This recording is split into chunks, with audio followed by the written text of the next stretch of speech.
The sun beat down on Maple Street, casting long shadows across the perfectly manicured lawns of the Willow Creek subdivision.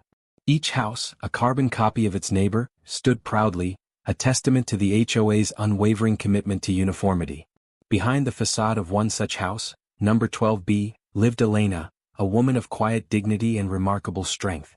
Her home, a modest ranch-style bungalow, was indistinguishable from the others, save for one detail: a gently sloping ramp that led to the front door. This ramp, meticulously constructed to meet ADA standards, was Elena's lifeline, her bridge to the world beyond her doorstep. It was a symbol of her independence, a testament to her resilience in the face of adversity. For Elena was not just a resident of Willow Creek, she was also the governor of the state. Inside, the house was a reflection of Elena's personality, warm, inviting, and filled with a quiet sense of purpose. Photographs of Elena with her family at community events and in the state capitol adorned the walls. Awards and accolades subtly displayed on a bookshelf hinted at her accomplishments. But there was nothing ostentatious, nothing that screamed governor. Elena preferred to live a quiet life, away from the glare of the public eye, cherishing the moments of peace and normalcy she found within the walls of her home. Her sister, Maria, lived with her, providing unwavering support and companionship. Maria, fiercely protective of Elena, was her constant advocate and confidant. They were a close-knit family, bound by love and mutual respect. The Willow Creek Homeowners Association, however, was a different story. Led by the newly elected president, Bob Thompson, the HOA was known for its strict adherence to the rules, often to the point of absurdity. Bob, a man with a penchant for order and a thirst for power, was determined to make his mark on the community. He saw himself as a guardian of Willow Creek's pristine image, a bulwark against any deviation from the established norm. He believed that uniformity was the key to maintaining property values and ensuring the tranquility of the neighborhood. He was, in short, a stickler for the rules. Bob's attention was drawn to Elena's ramp. He considered it an eyesore, a blight on the otherwise perfect landscape of Willow Creek. He saw it as a violation of the HOA's bylaws, a challenge to his authority.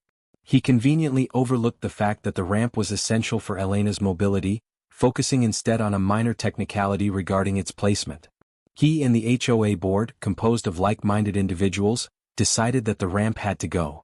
They sent a terse letter to the homeowner of 12B, citing the alleged violation and demanding its immediate removal. The letter, filled with legal jargon and bureaucratic pronouncements, gave a ridiculously short deadline for compliance.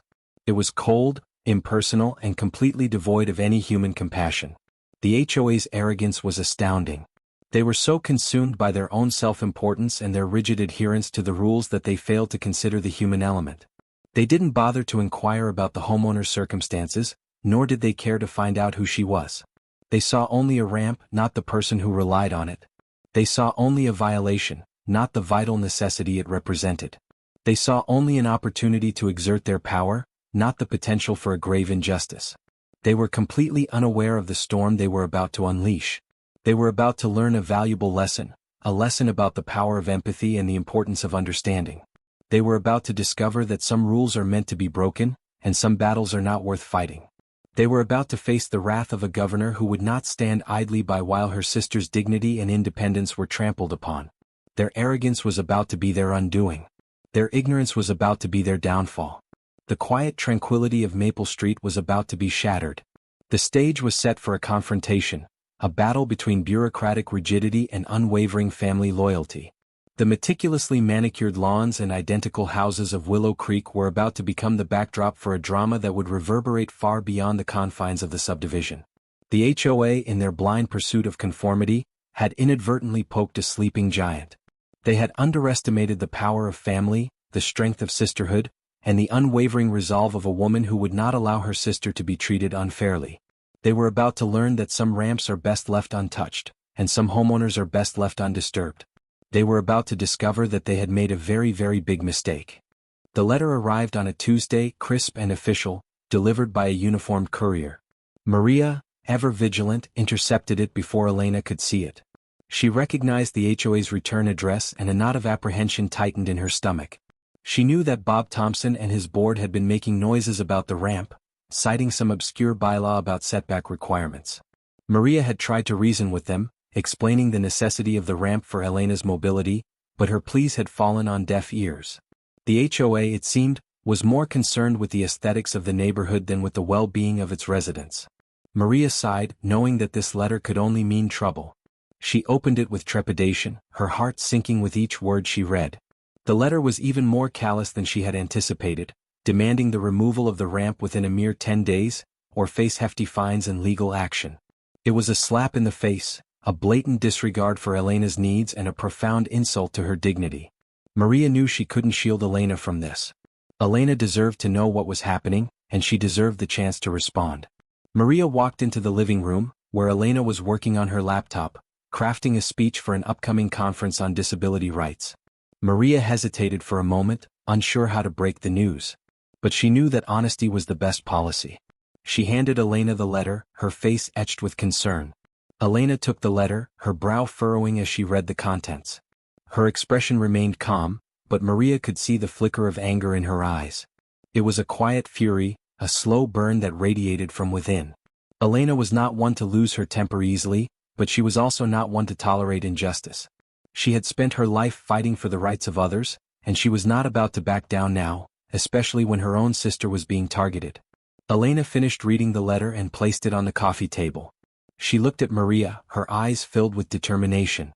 "They've crossed a line," she said, her voice low and steady. "This isn't just about a ramp. It's about respect. It's about dignity. It's about the right of every person to live their life to the fullest, regardless of their abilities." Maria nodded in agreement. She knew that Elena would not let this go. She knew that Elena would fight back, not just for herself, but for everyone who had ever been discriminated against because of their disabilities. Elena picked up the phone and dialed her chief of staff. "I need you to arrange a press conference," she said, her voice firm and resolute. "And I need you to contact every news outlet in the state. I have something important to say." Within hours, the news had spread like wildfire. The governor was holding a press conference, and the topic was shrouded in secrecy. Speculation ran rampant. What could be so important that the governor would call a press conference on such short notice? The answer, as it turned out, was a ramp.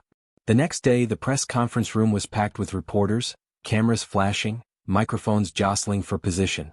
Elena walked onto the stage, her presence commanding attention. She was dressed in a simple but elegant suit, her wheelchair a natural extension of herself. She looked directly at the cameras, her gaze unwavering. "I'm here today to talk about a ramp," she began, her voice resonating with power and conviction. "A ramp that was built to provide access, to ensure independence, to symbolize inclusion. A ramp that the Willow Creek Homeowners Association has decided to tear down." Elena then proceeded to tell the story, her voice filled with emotion, but never losing its composure. She spoke about her sister, about her struggles, about her resilience. She spoke about the importance of accessibility, about the need for empathy, about the fundamental right of every person to live with dignity and respect. She spoke about the arrogance of the HOA, their disregard for her needs, their insensitivity to her circumstances. "This isn't just about me," Elena continued. "This is about all the people who are fighting for their rights, who are demanding to be heard, who are refusing to be ignored. This is about the kind of community we want to build, a community where everyone is welcome, where everyone is valued, where everyone has the opportunity to thrive." Elena's words were powerful, her message clear. She was not just a governor, she was a champion for the disabled, a voice for the voiceless. She was a force to be reckoned with. And the HOA, in their misguided attempt to enforce a petty bylaw, had inadvertently ignited a firestorm. They had underestimated the power of Elena's voice, the depth of her resolve, and the unwavering support of the people. They were about to learn a very hard lesson about the true meaning of community, about the importance of compassion, and about the consequences of their arrogance. The quiet suburban street was no longer quiet. The battle lines had been drawn. And the governor was ready to fight. Elena's press conference ignited a firestorm. News outlets across the state and even some national publications picked up the story. The image of the governor, a respected figure known for her advocacy for disability rights, standing defiant against a seemingly heartless HOA, resonated deeply with the public. Social media exploded with outrage. #RampGate became the top trending hashtag, with thousands of people expressing their support for Elena and condemning the HOA's actions. Letters to the editor poured into local newspapers, decrying the HOA's insensitivity and praising Elena's courage. Protesters gathered outside the Willow Creek subdivision, holding signs with slogans like "Hands off our ramp" and "Accessibility is a right, not a privilege." The HOA's office was flooded with angry phone calls and emails. Their website crashed under the weight of traffic, as people flocked to express their displeasure. The public outcry was deafening. The HOA, caught completely off guard by the intensity of the reaction, found themselves on the defensive. Bob Thompson, who had initially reveled in his newfound notoriety, now found himself under siege. He was bombarded with interview requests, all of which he declined. He became a pariah in the community, whispered about in grocery stores and glared at in restaurants. The other members of the HOA board, who had initially supported Bob's decision, began to distance themselves from him, fearing the repercussions of their association with the scandal. They received threatening messages, their homes were picketed, and their families were harassed. The once tranquil streets of Willow Creek were now a battleground, the pristine image of the subdivision shattered by the force of public anger. The pressure on the HOA mounted. State legislators began to weigh in, issuing statements condemning the HOA's actions and pledging to introduce legislation to protect the rights of disabled residents. Disability rights organizations rallied behind Elena, offering their support and legal assistance. Even the governor's political opponents, while disagreeing with her on many issues, found themselves unable to defend the HOA's position. The optics were simply too bad. It was a David versus Goliath battle, and everyone was rooting for David. The HOA, realizing the magnitude of their miscalculation, began to backpedal. They issued a carefully worded statement, claiming that they had never intended to cause any harm and that they were simply trying to enforce the rules. They offered to meet with Elena to discuss a compromise, suggesting that perhaps the ramp could be moved slightly, or that some minor modifications could be made. But their apologies rang hollow. The damage had been done. The public had seen their true colors and they were not impressed. Elena, however, was not interested in compromise. She saw this as an opportunity to effect real change, to ensure that no one else would have to go through what her sister had endured. She refused to meet with the HOA unless they publicly apologized to her sister and acknowledged the importance of accessibility. She also demanded that they revise their bylaws to ensure that similar situations would not arise in the future. Elena knew that she had the upper hand, and she was determined to use her position to make a difference. The HOA, facing mounting pressure from all sides, finally capitulated. They issued a public apology to Elena and her sister, acknowledging their mistake and expressing their regret for the pain they had caused. They also announced that they would be revising their bylaws to ensure that accessibility was a priority. They agreed to cover all the costs associated with the ramp, including any modifications that might be necessary. And, as a final gesture of goodwill, they offered to host a community forum on disability rights, with Elena as the keynote speaker. The tide had turned. The HOA, once so arrogant and unyielding, had been forced to retreat, their power diminished, their reputation tarnished. Elena, on the other hand, emerged victorious, not just for herself and her sister, but for all those who had ever felt marginalized or ignored. She had shown the power of her voice, the strength of her convictions, and the unwavering support of the public. The quiet suburban street, once a symbol of conformity and exclusion, now became a symbol of inclusivity and acceptance. The ramp, once a source of contention, now stood as a testament to the power of one woman to make a difference. The governor had won. And in doing so, she had won for everyone. The dust settled on Willow Creek, but the ripples of the ramp gate incident continued to spread far and wide.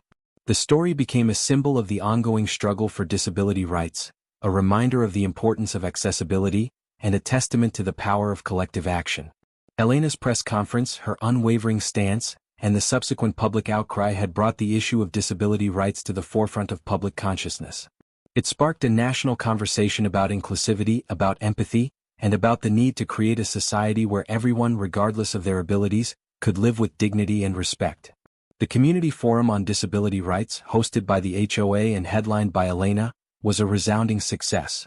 People from all walks of life attended, eager to learn more about the challenges faced by disabled individuals and to explore ways to make their communities more accessible. Elena's speech was both inspiring and informative, weaving together personal anecdotes, legal arguments, and calls to action. She spoke about the importance of ramps, not just as physical structures, but as symbols of inclusion. She spoke about the need to challenge stereotypes, to break down barriers, and to create a world where everyone could participate fully in society. The forum was not just a one-off event. It sparked the formation of local disability rights advocacy groups, which worked to raise awareness about accessibility issues and to push for policy changes at the local and state levels. Inspired by Elena's example, people began to examine their own communities, identifying areas where improvements could be made. Businesses became more proactive in ensuring their premises were accessible. Public transportation agencies made greater efforts to accommodate disabled passengers. Schools implemented programs to educate students about disability awareness and inclusion. The Rampgate incident also had a significant impact on state legislation. Several bills were introduced, aimed at strengthening accessibility requirements and protecting the rights of disabled residents. Elena, leveraging her position as governor, played a key role in advocating for these bills, working with legislators from both parties to build consensus and ensure their passage. The result was a wave of new legislation that significantly expanded access to public spaces, transportation, and employment for disabled individuals. Beyond the policy changes, the incident had a profound impact on public attitudes. It helped to dispel many of the misconceptions and stereotypes surrounding disability, promoting greater understanding and empathy. People began to see disabled individuals not as objects of pity or charity, but as valued members of their communities, deserving of the same rights and opportunities as everyone else. The Rampgate story became a symbol of hope, a reminder that even small acts of resistance can lead to significant change. Elena's leadership during the crisis solidified her reputation as a champion for the disabled. She received numerous awards and accolades for her advocacy work, and she became a sought-after speaker at conferences and events across the country. But more importantly, she earned the respect and admiration of the people, who saw her as a leader who truly cared about their well-being. The Rampgate incident, while initially a source of conflict and division, ultimately became a catalyst for unity and progress. It brought the community together, fostering a greater sense of shared responsibility and a commitment to building a more inclusive society. In the years that followed, the Willow Creek subdivision became a model of accessibility. The HOA, humbled by their past mistakes, worked diligently to create a welcoming environment for all residents. They established a diversity and inclusion committee, which organized events and programs to promote understanding and respect. The ramp, once a symbol of contention, now stood as a reminder of the power of empathy and the importance of fighting for what is right. It became a landmark in the community, a place where people would often stop to reflect on the lessons learned from the Rampgate incident. The legacy of Rampgate extended far beyond the confines of Willow Creek. It became a part of the state's history, a story that was told and retold, inspiring generations to come. It served as a reminder that even in the face of adversity, even when confronted with seemingly insurmountable obstacles, it is possible to make a difference. It showed that one person, armed with courage and conviction, can change the world. And it demonstrated the transformative power of empathy, the profound impact of understanding, and the enduring importance of fighting for justice and equality for all. The governor's ramp, once a source of conflict, became a symbol of hope, a testament to the enduring power of the human spirit, and a lasting legacy of change.